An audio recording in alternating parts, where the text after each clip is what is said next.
Hello everyone, it's me, Sanjay Vasu, back again for another video.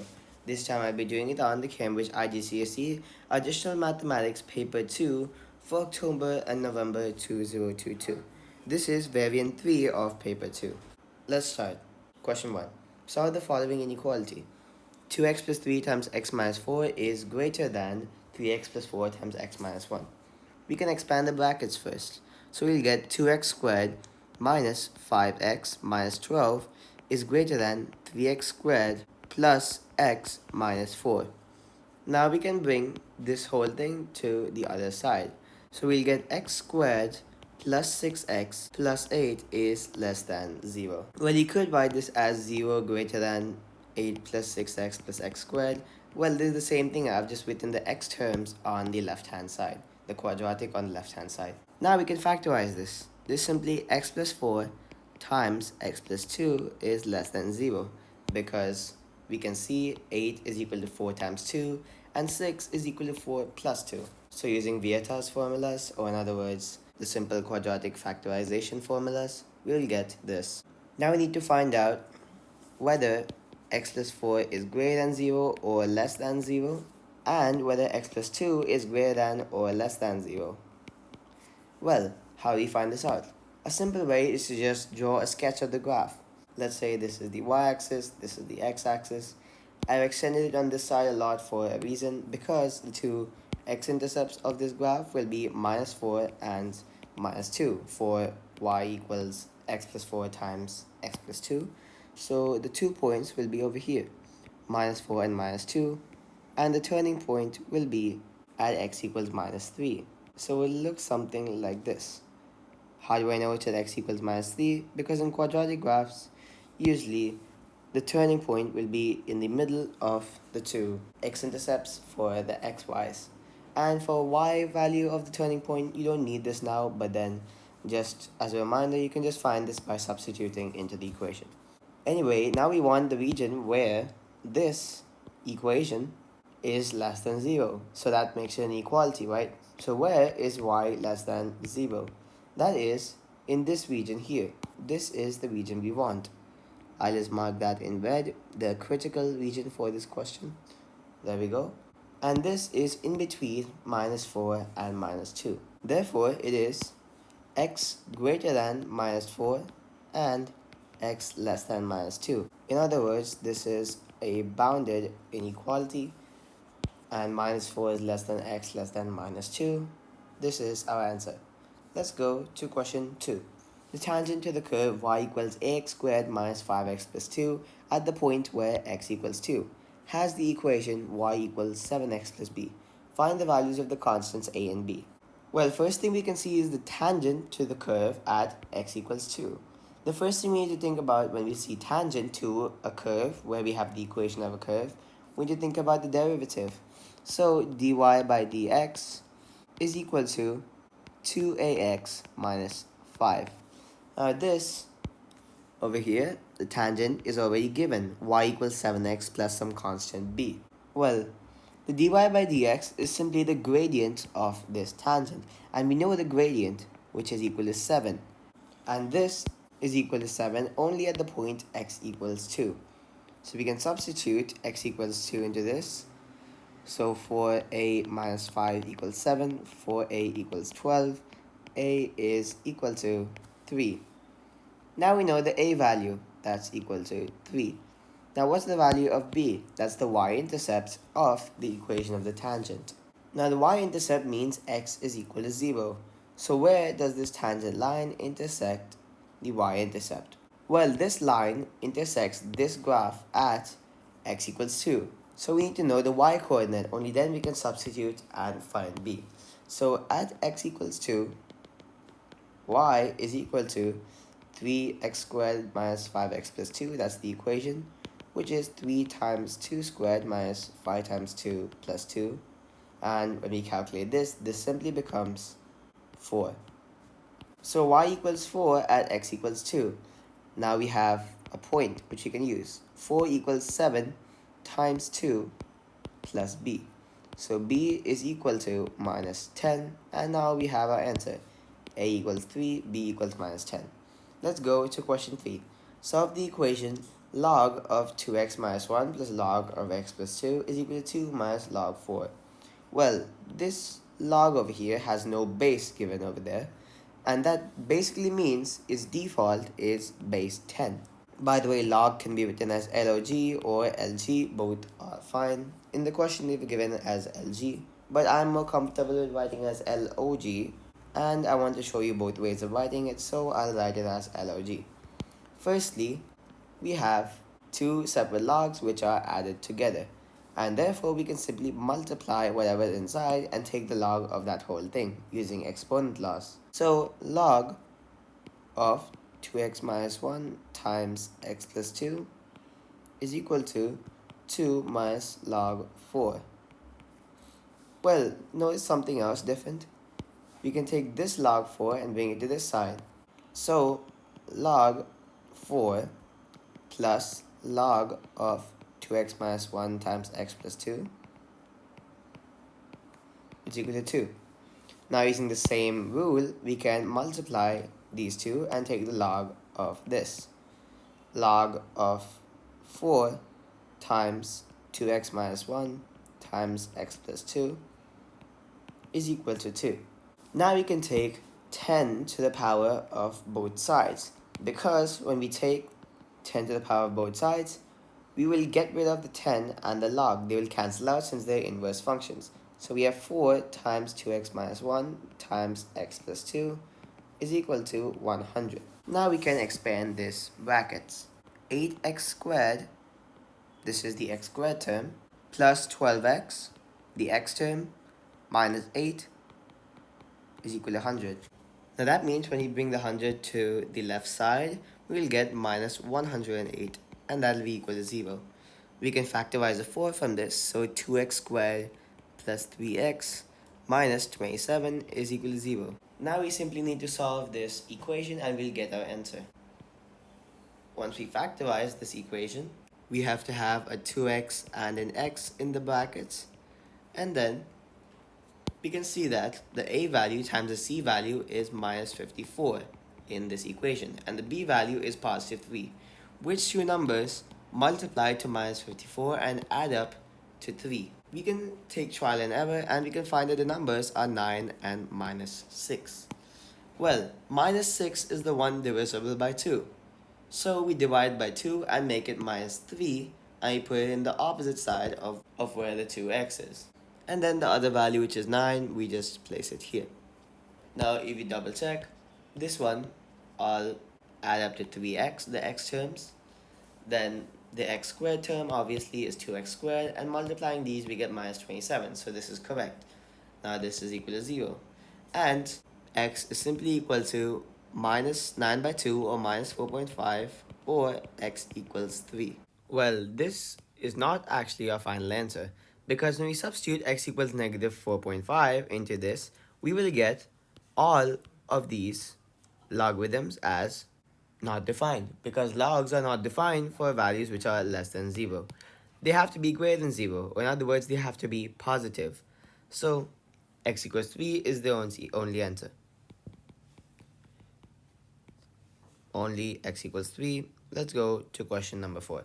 The line y equals kx plus 6 intersects the curve y equals x cubed minus 4x squared plus 3kx plus 2 at the point where x equals 2. A.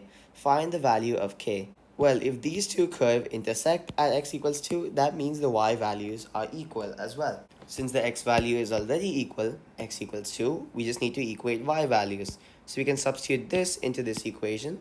So substituting y equals kx plus 6, that means kx plus 6 equals x cubed minus 4x squared plus 3kx plus 2. We know that x equals 2, right? So we can just write 2k plus 6 is equal to 2 cubed minus 4 times 2 squared plus 6k, which is 3k times 2, plus 2. Now when you bring 6k to the left side, which means minus 4k, and bring all the constant terms to the right side, so this will become 8, this will become minus 16, this will be plus 2, and this one brought to the other side is minus 6. So that's minus 12, and therefore k is equal to 3. That's our answer. Part B, show that for this value of k, the line cuts the curve only once. Well, let's just substitute the k value into both equations. Y equals 3x plus 6, y equals x cubed minus 4x squared plus 9x plus 2. Now, if they intersect, both must be true at the same time. So we can do the same substitution we did before. 3x plus 6 is equal to x cubed minus 4x squared plus 9x plus 2. Now that becomes x cubed minus 4x squared plus 6x minus 4 is equal to 0. Well, we know that x equals 2 is a solution from the question itself. So obviously, when we substitute x equals 2, this will be equal to 0. And if we check that, you will actually find that indeed it will become 0. Therefore, using the factor theorem, x minus 2 is a factor. So x minus 2 is a factor. And now we can do long division. This is very important in additional math. It usually crops up in papers a lot. And yeah, we need to know it quite well. So firstly, we have x squared, x cubed minus 2x squared. When we subtract, we'll get minus 2x squared plus 6x. And then this will be minus 2x when you multiply, minus 2x squared plus 4x. Subtracting, we get 2x. And 2x minus 4, we just plus 2. So 2x minus 4, and that becomes 0. So this becomes 0, and now we know that x minus 2 times x squared minus 2x plus 2 is the same thing as this one here, this expression, and this will be equal to 0. Well, let's try solving this quadratic equation. We can easily see that no whole numbers really add up to minus 2 and multiply to positive 2. So let's try quadratic equation. But firstly, let's try discriminant. B squared minus 4ac of this quadratic here is equal to minus 2 squared minus 4 times 1, which is a, times 2, which is c. And that's minus 4, which is less than 0. So the quadratic has no real solutions.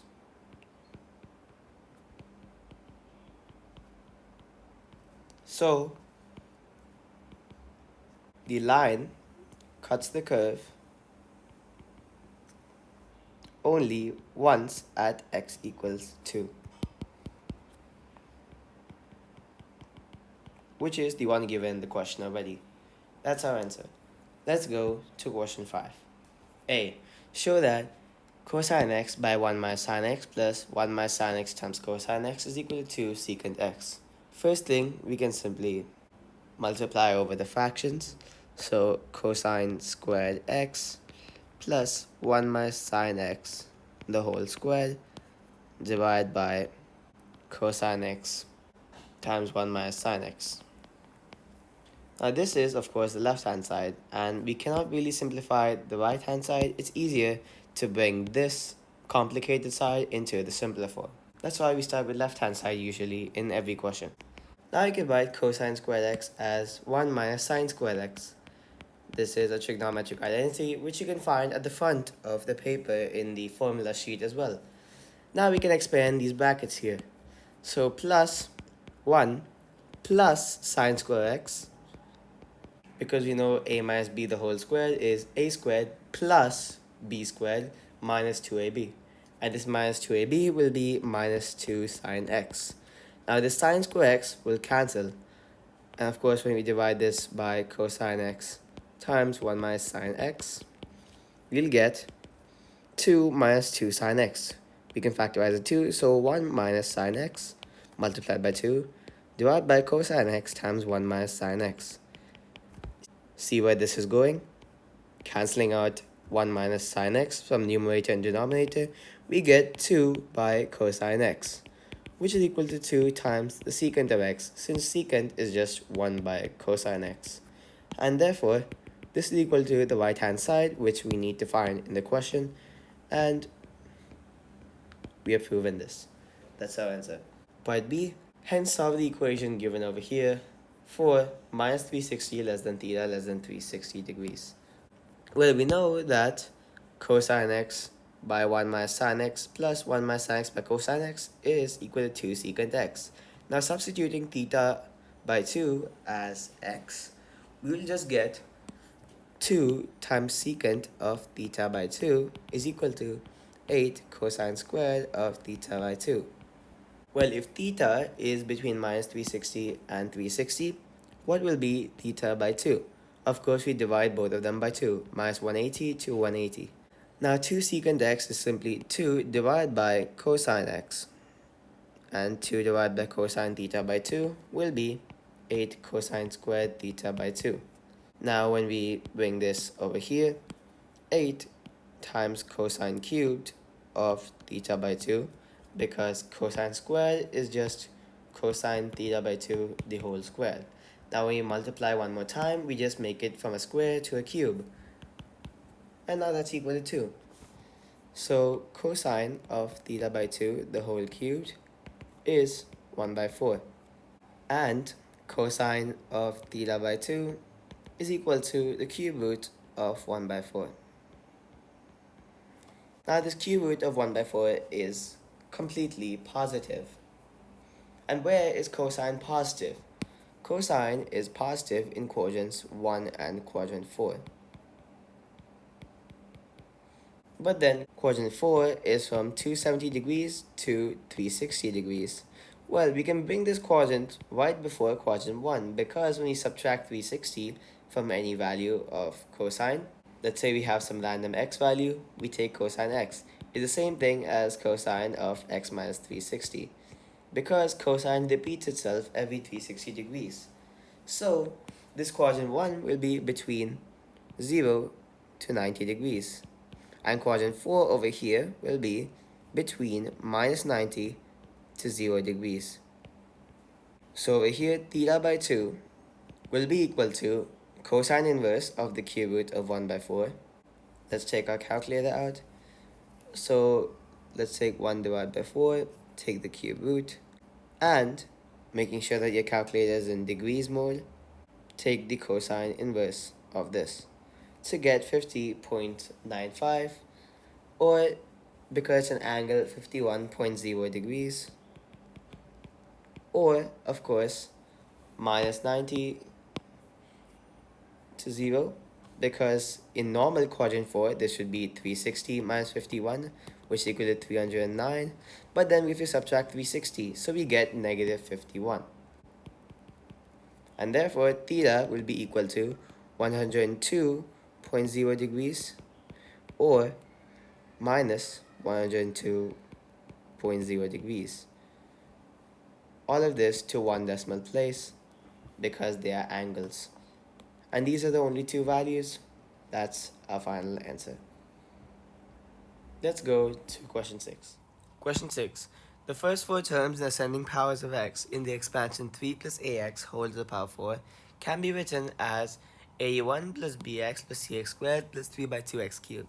Find the value of the constants a, b, and c. Well, let's find the binomial expansion of the first four terms of anything to the power 4. So a plus b the whole to the power 4 will be in ascending powers of b, a to the power 4 plus 4a cubed b plus 6a squared b squared plus 4ab cubed. And the last one is b to the power 4, but we don't need this for the question. Well, so that means substituting a equals 3 and b equals ax. That means we'll get 81 plus 108 ax plus 54 a squared x squared plus 12 times a cubed x cubed plus x to the power 4, of course, multiplied by a to the power of 4. Well, we don't need this term, but yeah, I'm just writing it. Now let's consider these four terms. They are the same thing as what has been given in the question here. Now we can just equate the like terms. So 108 ax is equal to bx. That's the term where x to the power of 1 is there. Now for x squared term, 54a squared x squared will be cx squared. Now for the x cubed term, 12a cubed x cubed equals 3 by 2 x cubed. Now this one here becomes 108a is equal to b. This one here becomes 54a squared equals c.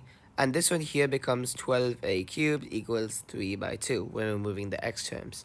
So a cubed will be 3 by 2 divided by 12, which is 1 by 8. So a cubed is 1 by 8, and a is the cube root of 1 by 8, which is a half. Now we can substitute this into the two equations here. So b is equal to 108 times a half, which is 54. And now c is equal to 54 times half squared, which is 54 times 1 by 4, 13.5. Now that means we can just write this again. A equals half, b equals 54, c equals 13.5, and this will be our answer. Question 7. Given that NC4 equals 13 times NC2, find the value of NC8. Well, NC4 has a formula. You can write it as N4, similar to vector notation, but it means something completely different. You can write this over here as N2 in brackets like that.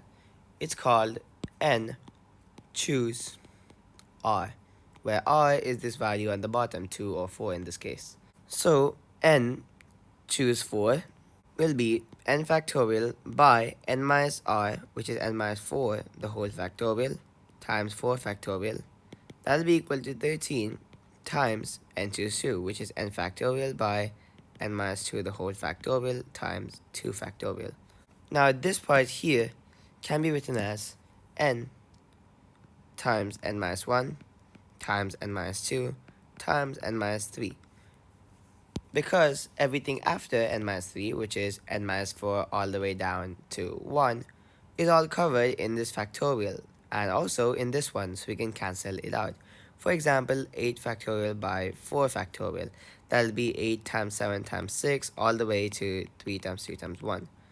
Now, for 4 factorial, it's just 4 times 3 times 2 times 1. Over here, there'll be a 4, right? And of course, a 5 here. So this part will cancel out with this part, and leaving 8 times 7 times 6 times 5. So that was just an example, but this is the general way to write it. And now, of course, we divide by 4 factorial, which is 24.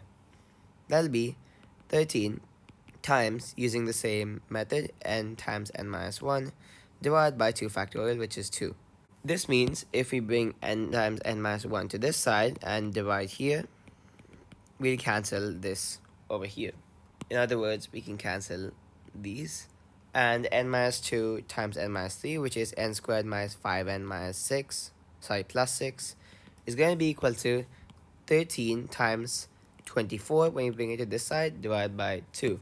So that'll be 13 times 12, which is 156.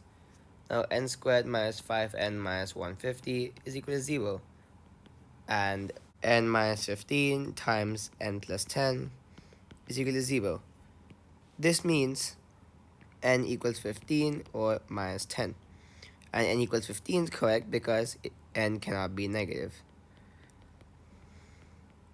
So we reject this. We reject minus 10, n equals 15.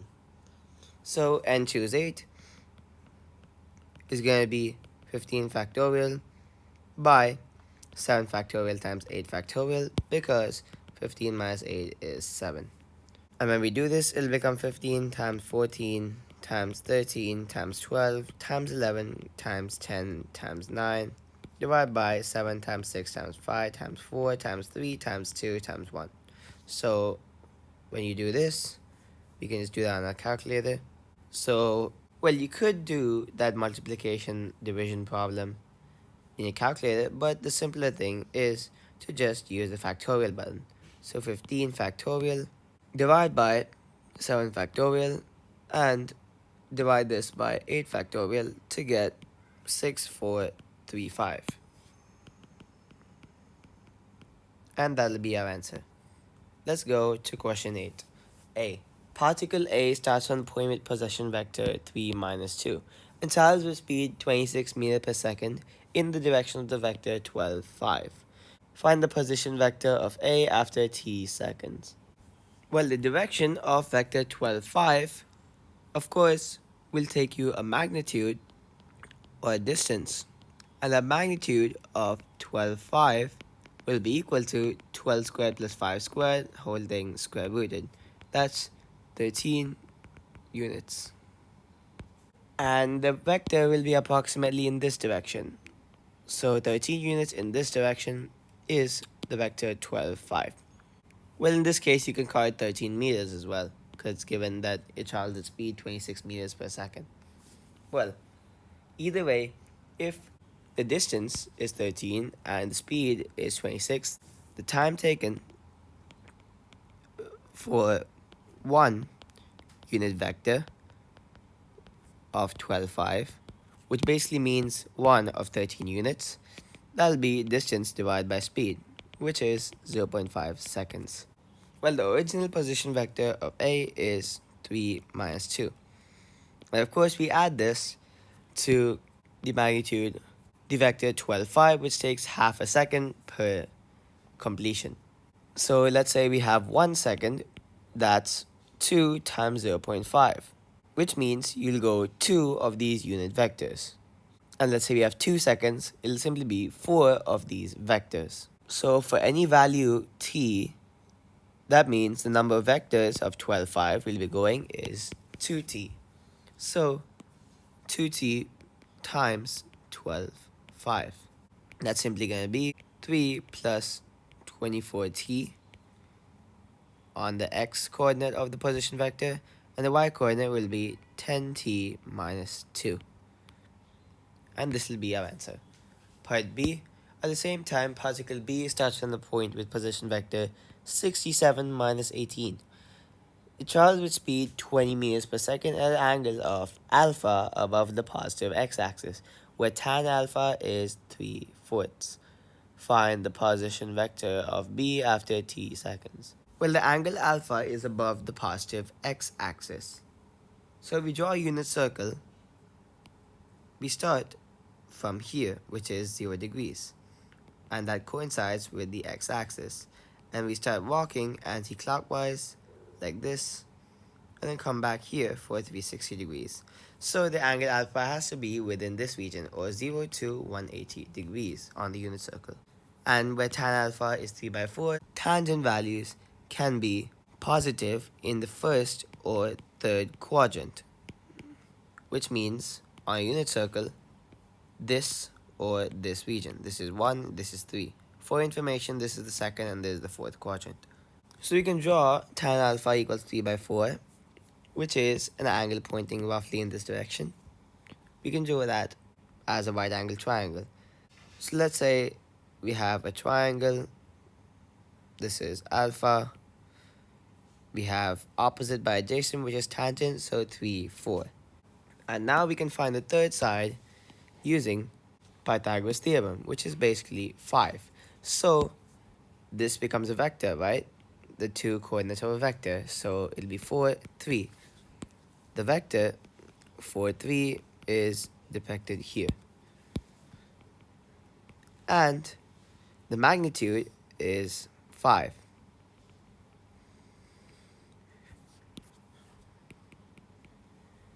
Well, the speed of the particle is 20 meters per second.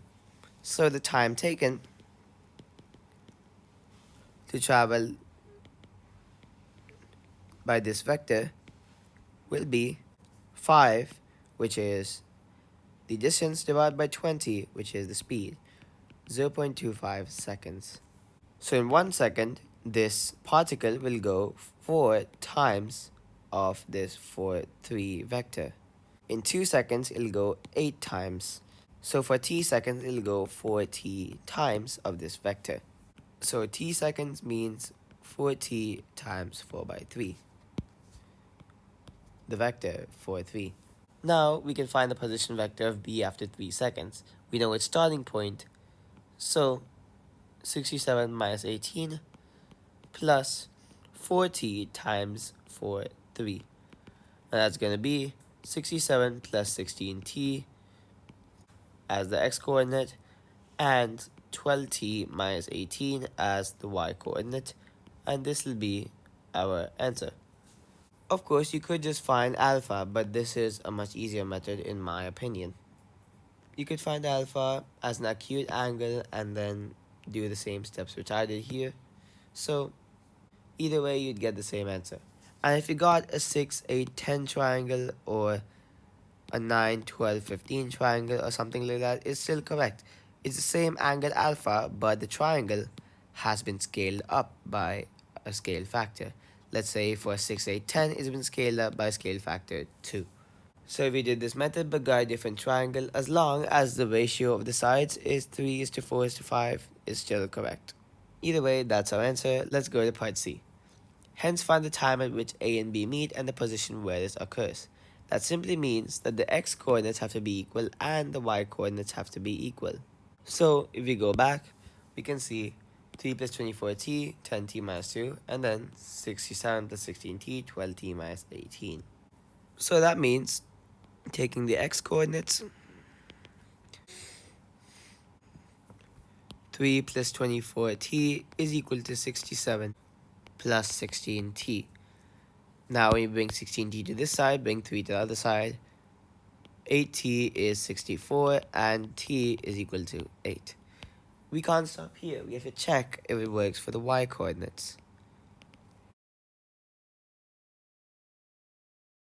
10t minus 2 equals 12t minus 18. Now bring 10t to this side minus 18 to the other side. 16 is equal to 2t. That means t is equal to 8. Now these two t values are the same, so therefore t will indeed be equal to 8. Now we need to find the position where this occurs. So we take one of our vectors. Let's take the first vector which you got, 3 plus 24t, 10t minus 2. We will just substitute t equals 8 into this, and we'll get a set of coordinates which will be our answer. So the position where they meet will be equal to 3 plus 24 times 8, comma 10 times 8 minus 2. And that'll be equal to 195, 78. So the coordinates will be equal to 195, 78. Because this over here is a position vector. And this will be the coordinates, or the position in terms of coordinates.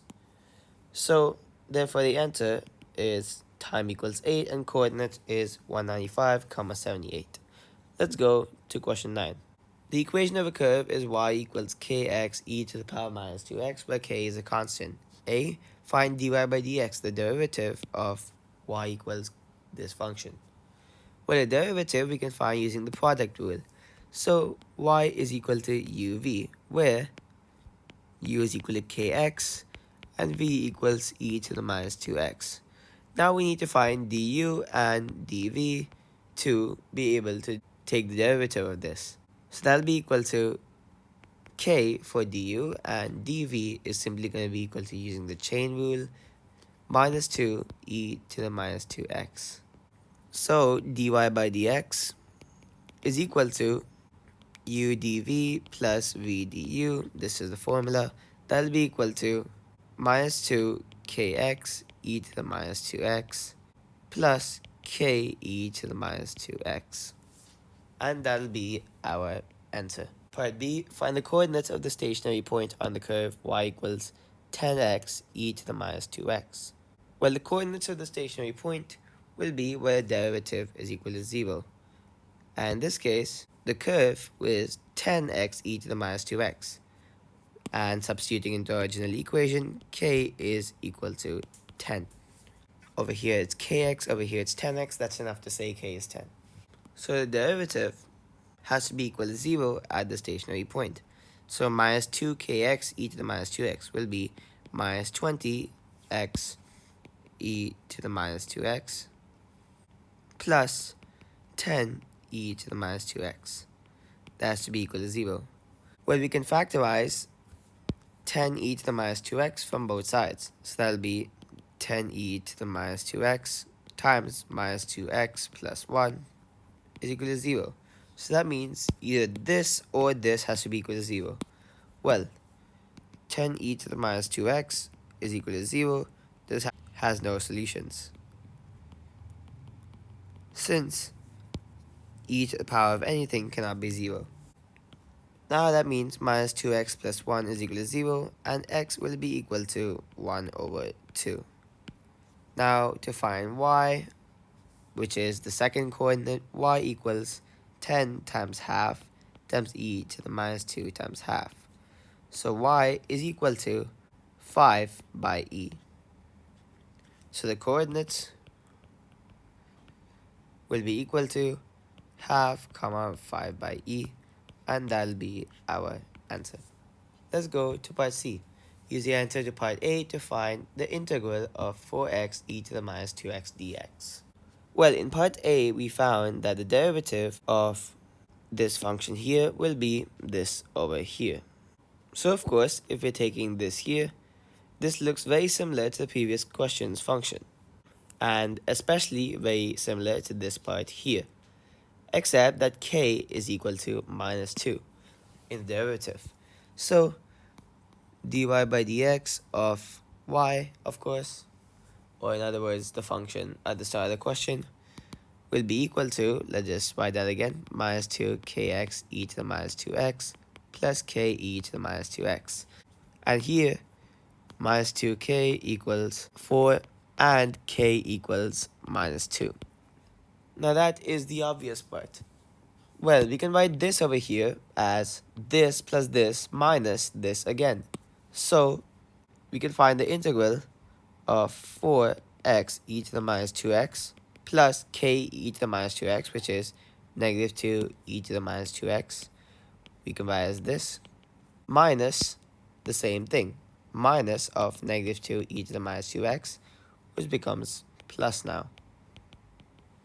And don't forget the dx at the end. Now we do this. Of course, the antiderivative of this is already given in the previous part. This over here, where k in this case is of course minus 2. So it'll be minus 2 x e to the minus 2x plus the integral of 2e to the minus 2x dx.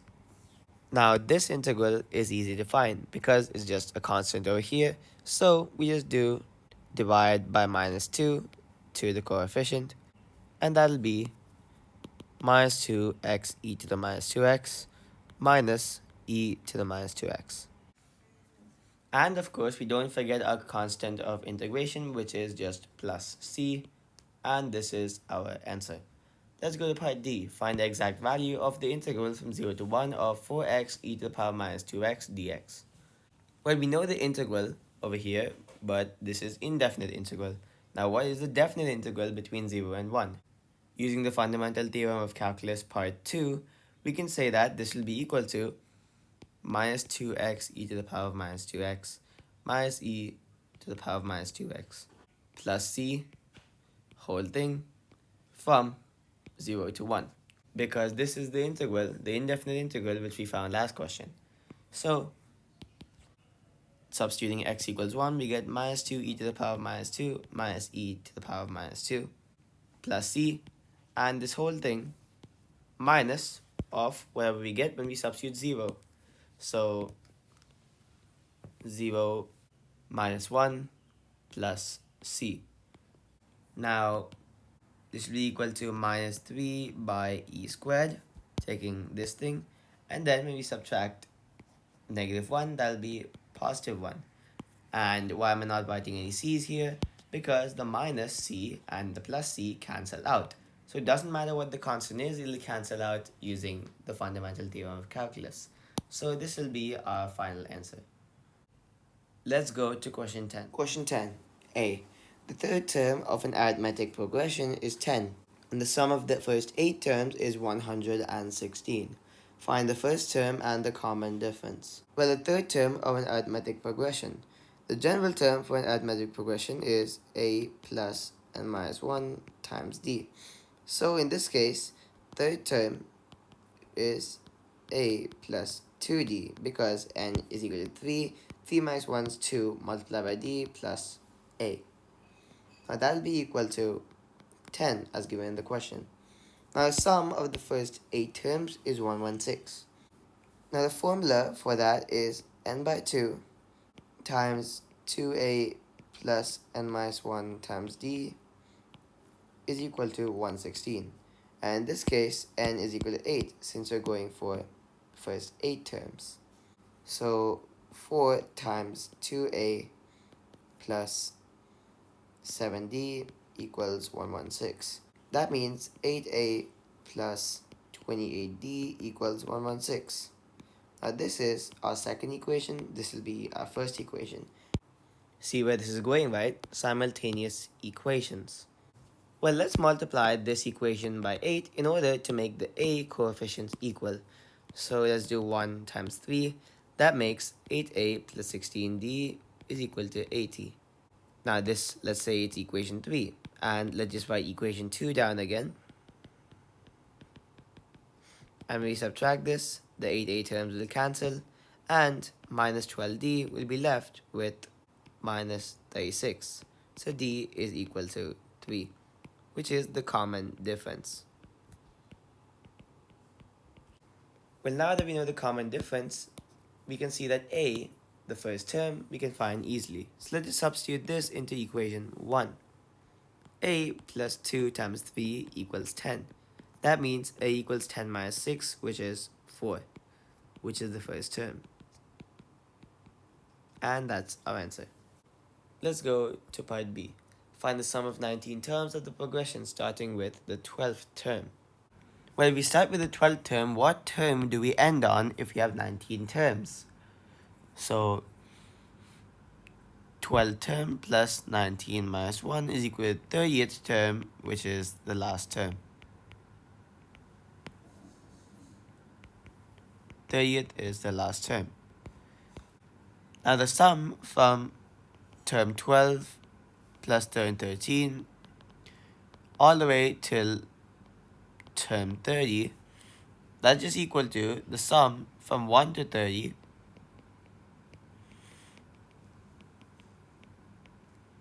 minus the sum from 1 to 11.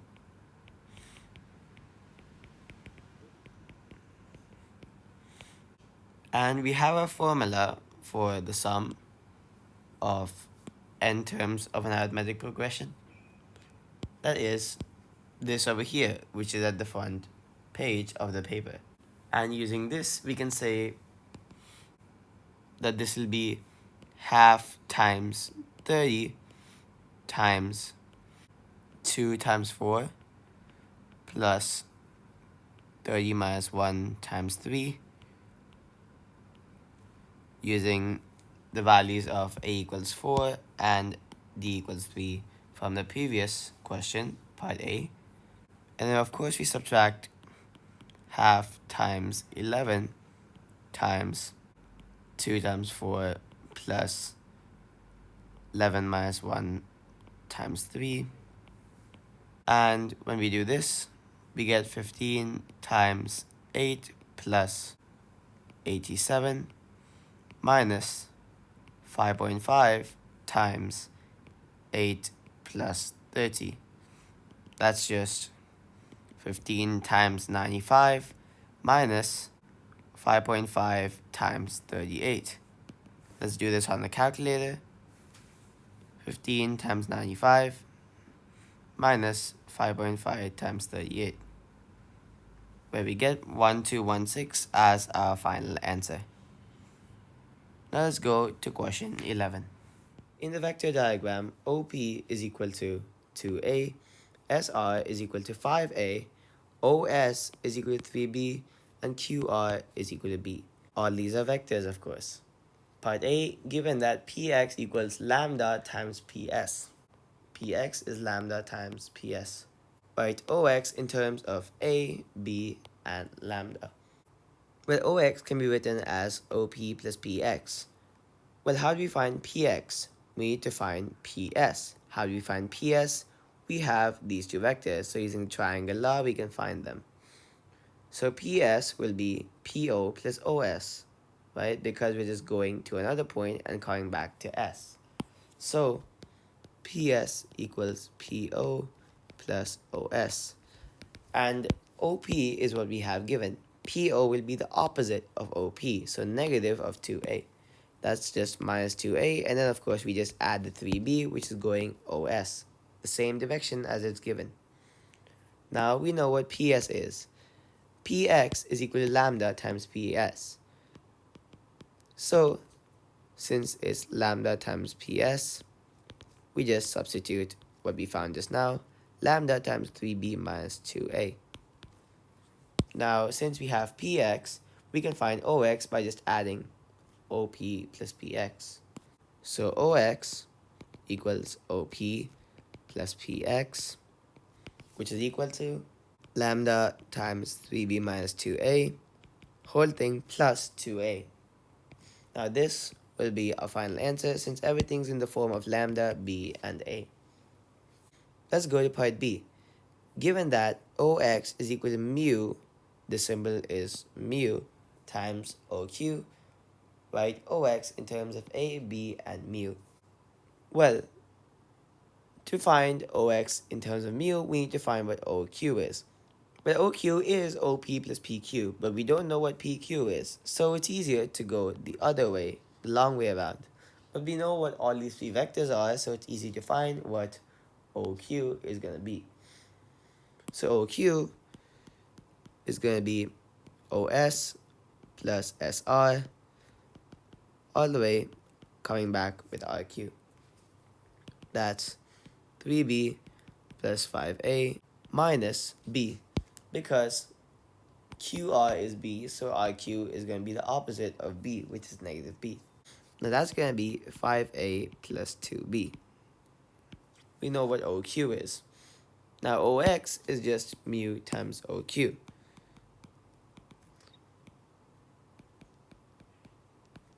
That basically means mu times 5A plus 2B. And well, that's our answer. That's OX in terms of A, B, and mu. Let's go to part C. Find the values of lambda and mu. Well, we can go back and see that we have two different ways to express OX. One is lambda, one is in mu. So we can just equate the two. Lambda times 3b minus 2a plus 2a is equal to mu times 5a plus 2b. Now we can expand this. 3 lambda b minus 2 lambda a plus 2a is equal to 5 mu a plus 2 mu b. Well, now, because both of these have an a term, we can factorize the a term out. So 3 lambda times b plus minus 2 lambda plus 2 times a is equal to 5 mu times a plus 2 mu times b. Of course, I've written these in brackets because these are the coefficients. Now the coefficients of a, we can equate those. So minus 2 lambda plus 2 is equal to 5 mu. This is the first equation. And our second equation will be this one here. 2 mu is equal to 3 lambda. Well, this one will give that lambda is equal to 2 by 3 of mu. Now that means minus 4 by 3 mu plus 2 is equal to 5 mu. How do we know this? Because we just substitute lambda equals 2 by 3 mu here. So 19 by 3 mu is equal to 2 and mu is equal to 6 by 19. Now what's lambda? Lambda will be 2 by 3 of mu, which is 2 by 3 of 6 by 19, which is equal to 4 by 19. That'll be our answer. Let's go to part D. write down the value of OX by OQ.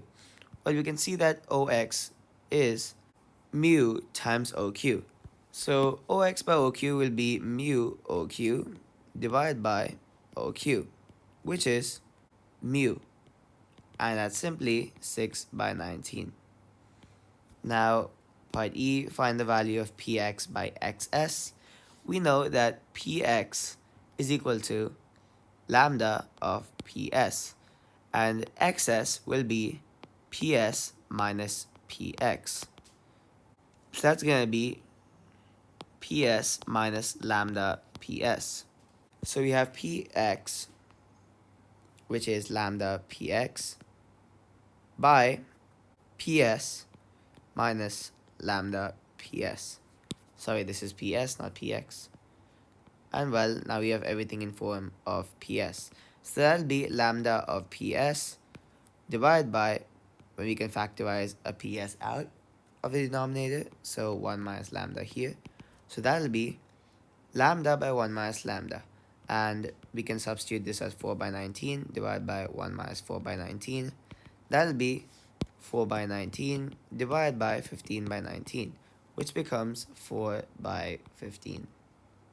That'll be our answer. And with that, I come to the end of this video. Please like this video, subscribe to our channel, share this video with your friends and family, and comment on how you think this video was. With that, it's me, Sanjay Vasu, signing out. Thank you. Bye.